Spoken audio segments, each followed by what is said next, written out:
आज हम इस वीडियो में देखेंगे MCS 011 का क्वेश्चन पेपर जून 2021 का है ये। तो हम इसको अभी इसका सोल्यूशन देखते हैं कि इसके सोल्यूशन क्या होंगे। ये सारे क्वेश्चन है।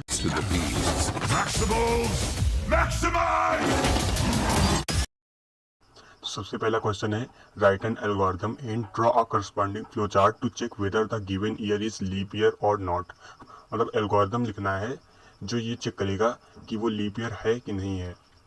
तो हम इसका सोल्यूशन देखते हैं। उससे पहले हम ये जानते हैं कि लीप ईयर क्या होता है। यहाँ पर सबसे पहले लीप ईयर देख लेते हैं। लीप ईयर वो होता है जो 4 से डिविजिबल होता है। कोई भी नंबर जो 4 से डिविजिबल है वो लीप ईयर है। जैसे 1, 2 और 3 ये लीप ईयर नहीं है क्योंकि ये 4 से डिविजिबल नहीं है। लेकिन 4 है क्योंकि 4 से डिविजिबल मतलब डिवाइड हो जाता है, भाग हो जाता है 4 का 4 से। और लीप ईयर क्या होता है? लीप ईयर होता है जो जैसे फरवरी होती है ना, हर एक 4 साल बाद में फरवरी 29 की हो जाती है, तो वही एक लीप ईयर होता है। तो और इसके बाद में यहाँ पर और भी लिखा है जैसे 5, 6 और 7 ये लीप ईयर नहीं है। लेकिन 8 क्या है? लीप ईयर है क्योंकि ये 4 से डिवाइड हो जाता है।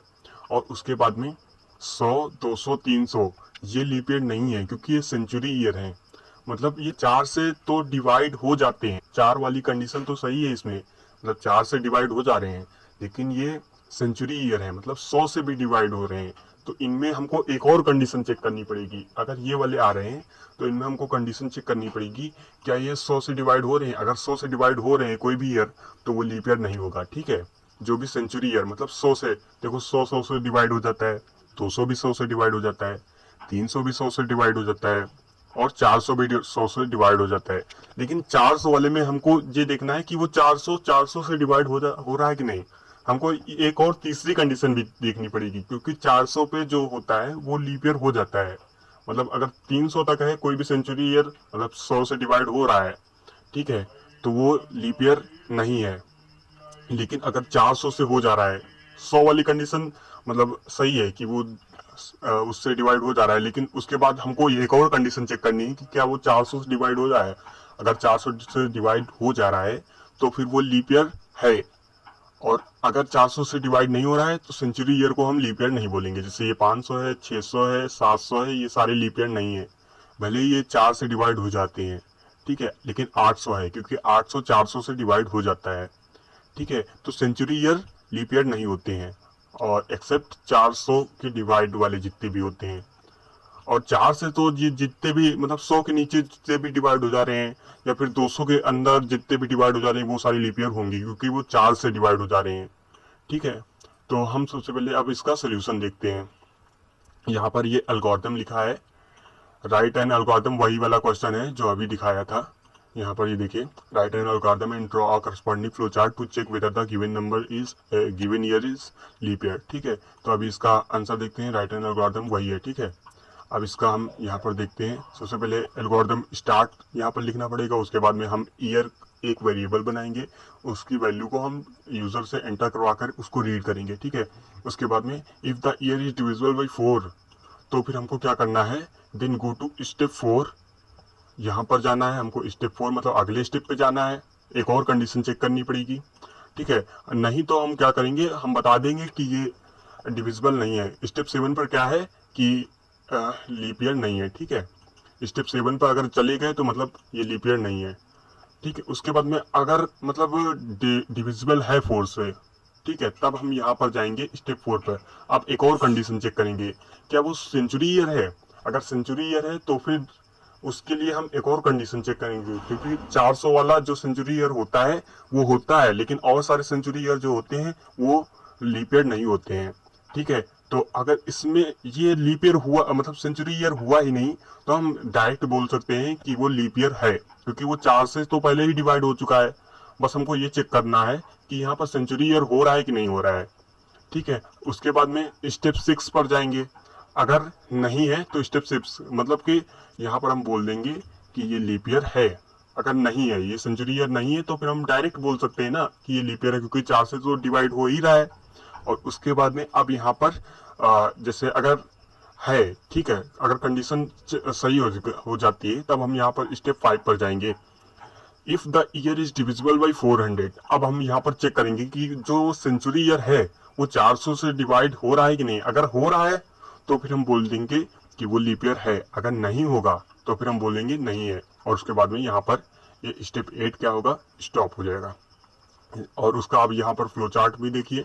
फ्लो चार्ट में स्टार्ट, फिर ईयर की वैल्यू हम एक वेरिएबल को रीड करेंगे, फिर यहाँ पर if year is divisible by 4 तो हम इसको, अगर ये कंडीशन चेक हो रही है मतलब सही हो रही है तो हम और कंडीशन चेक करेंगे, ठीक है। और अगर नहीं है तब हम डायरेक्ट इसको बोल सकते हैं कि ये लीप ईयर नहीं है। अगर 4 से डिविजिबल कोई भी ईयर नहीं है तो हम डायरेक्ट बोल सकते हैं ना कि ये लीप ईयर नहीं है। उसके बाद में अगर है तब हम एक और कंडीशन चेक करेंगे, क्या ये सेंचुरी ईयर है। अगर सेंचुरी ईयर होगा तो फिर हमको एक और कंडीशन चेक करनी होगी कि क्या वो 400 से डिविजिबल है। अगर 400 से डिविजिबल है तब वो लीप ईयर है, अगर 400 से डिविजिबल नहीं है तब वो लीप ईयर नहीं है। और यहाँ पर क्या है, अगर 100 से मतलब सेंचुरी ईयर नहीं है तब हम डायरेक्ट, क्योंकि ये 4 से तो डिविजिबल था ही तो हमने वो चेक कर लिया था ना। हमको बस ये चेक करना था कि 100 से डिविजिबल था कि नहीं। 100 से डिविजिबल है ही नहीं तो हम डायरेक्ट बोल सकते हैं ना कि वो लीप ईयर है ना। और उसके बाद में यहाँ पर लास्ट में स्टॉप कर देंगे। तो ये हुआ हमारा पहला क्वेश्चन। अभी हम देखते हैं 1 का question number B. Write a C function is odd, यहाँ पर that accept an integer argument and return 1 if the argument is odd and otherwise 0। अगर ये सबसे पहले तो एक नंबर वेरिएबल को एंटर करवाएगा, ठीक है। उसके बाद में मतलब हम कोई भी जो इंटीजर एंटर करेंगे उसको ये एक्सेप्ट करेगा और उसके बाद में ये चेक करके देगा कि क्या वो ऑड नंबर है। अगर वो ऑड नंबर हुआ तो ये क्या करेगा, 1 रिटर्न करेगा। और अगर ऑड नंबर नहीं हुआ तो ये क्या करेगा, 0 रिटर्न करेगा। तो चलिए इसको देखते हैं।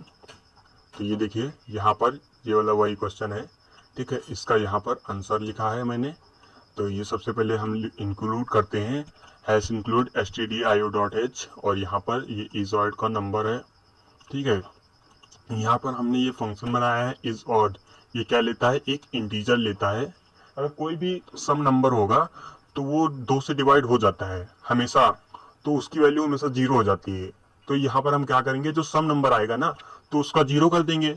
अन्यथा अगर नहीं हो रहा है तो फिर यहाँ पर 1 रिटर्न कर देंगे, मतलब वो ऑड हो जाएगा। तो ये क्या करेगा, ऑड नंबर को रिटर्न कर देगा। जो हमेशा 2 से डिवाइड हो जाता है ना तो वो सम होता है, और अगर सम नहीं है तो फिर वो हमेशा ऑड ही होगा, ठीक है। तो ये ऑड रिटर्न करेगा। रिटर्न टाइप इसका इंट लिखा है ना, तो ये एक इंटीजर रिटर्न करेगा। अभी यहाँ पर देखते हैं इंट मेन फंक्शन में क्या लिखा है। तो यहाँ पर लिखा है इंट नंबर। सबसे पहले एक हमने नंबर वेरिएबल बनाया, उसकी वैल्यू हमने यूजर से एंटर करवाई, एंटर नंबर, और उसको हमने नंबर की वैल्यू को स्टोर कर लिया। अब यहाँ पर हम चेक करेंगे इफ इज ऑड, और यहाँ पर वो हम नंबर देंगे इस ऑड फंक्शन में। तो ये हम क्या करेगा, या तो 0 रिटर्न करेगा या तो 1 रिटर्न करेगा। अगर 1 होगा तो ये वाला प्रिंट होगा, अगर इसकी वैल्यू 1 आई तो ये वाला प्रिंट होगा, मतलब ऑड हुआ तो ये वाला प्रिंट हो जाएगा, नंबर इज ऑड। और अगर ये वाले 0 हो गया, ठीक है, तो एल्स में क्या लिखा है, नंबर इज इवन। मतलब 2 ही नंबर होते हैं ना, या तो नंबर ऑड होगा या तो इवन होगा। तो ये डायरेक्ट ऐसा ही चेक करके बता देगा और उसके बाद यहाँ से प्रोग्राम टर्मिनेट हो जाएगा। अब हम देखते हैं question number C. Write a C program that invokes this function to generate numbers between the given range. हमको एक फंक्शन लिखना है जो एक गिवन रेंज में हमको रैंडम नंबर जनरेट करके देगा, ठीक है। तो अभी चलिए इसको देखते हैं, इसका आंसर। तो ये देखिए इसका आंसर है, सी का प्रोग्राम लिखना है जो invokes this function to generate numbers between the given range, ठीक है। जितनी रेंज हम देंगे उतनी रेंज तक वो रैंडम नंबर हमको जनरेट करके देगा। इसके लिए हमको 3 हेडर फाइल चाहिए होती हैं। stdio.h तो मेन हो गई ना, और उसके बाद में stdlib.h और उसके बाद में time.h। अभी इनका काम बताऊंगा कि ये कहाँ पर यूज होंगी, कि इनके कौन से फंक्शन यूज होंगे।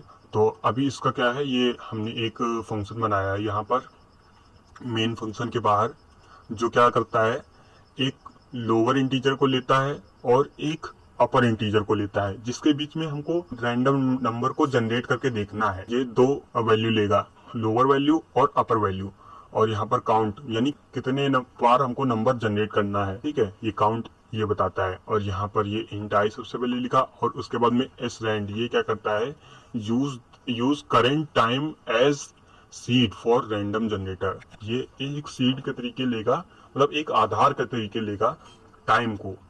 टाइम देखो, ये हमने टाइम डॉट एच को इसीलिए तो इंक्लूड किया था ना, जिससे हमको टाइम के हिसाब से नंबर, रैंडम नंबर मिल सके। तो ये आधार एक तरीके से बना देगा रैंडम नंबर को जनरेट करने का। जो ये रैंड फंक्शन यहाँ पर लिखा है ना, उसके लिए ये क्या हो जाएगा, इस रैंड क्या कर देगा, ये टाइम के हिसाब से इसको आधार बना देगा उस नंबर को। ठीक है, तो यहाँ पर अब यहाँ पर क्या होता है, यहाँ पर देखिए, यहाँ पर मेन काम है। अब यहाँ पर जैसे काउंट की वैल्यू 1 हुई तो ये एक नंबर जनरेट करेगा। अगर काउंट की वैल्यू 2 हुई तो ये दो नंबर जनरेट करेगा। दो नंबर रैंडम नंबर जनरेट करेगा, और किसके बीच में, लोअर और अपर नंबर के बीच में जो हम देंगे।